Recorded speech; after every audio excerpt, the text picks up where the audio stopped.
Ito yung mga ingredients natin para sa paggawa ng butchi.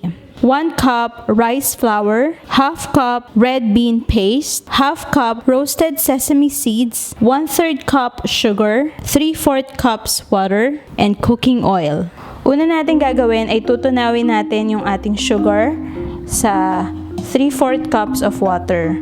So, isanin lang natin yung ating tubig at tunawin natin yung sugar. Ginagawa natin to kasi yung ating rice flour ay hindi sweetened. Pero kung makakahanap kayo ng sweetened rice flour, kahit hindi na kayo maglagay ng sugar. Ngayon, natunaw na natin yung ating sugar. So, itatabi natin ito. At ang next step na gagawin natin ay kukuha tayo ng mixing bowl. Ilalagay natin yung ating rice flour. At ilalagay natin yung ating tubig dahan-dahan.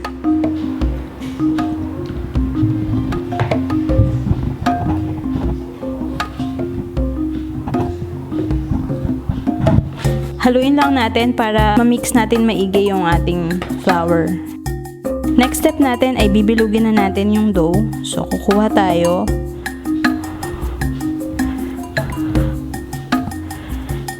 At gagawa lang tayo ng circle.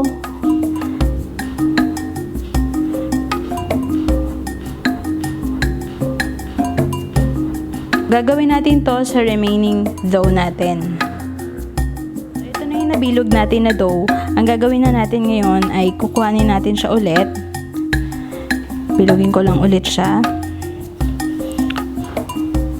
At ngayon ay bubutasan ko yung sa gitna.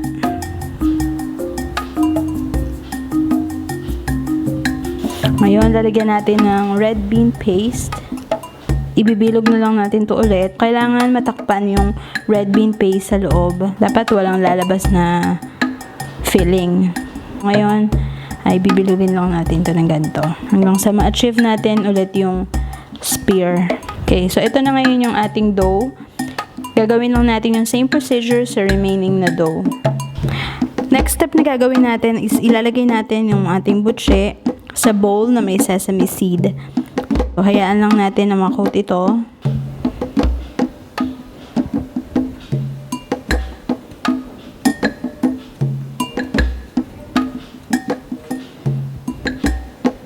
At gagawin natin ang same procedure na to sa remaining dough. Next step na gagawin natin ay i-deep fry natin yung ating butchi. So, nagpainit na tayo ngayon ng mantika. At ito yung ating butchi, ilulubog lang natin.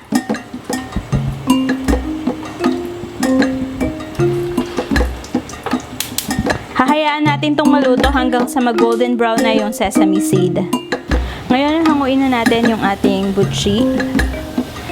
At gagamit tayo ng serving plate at lalagyan natin ito ng tissue para ma-drain yung excess oil.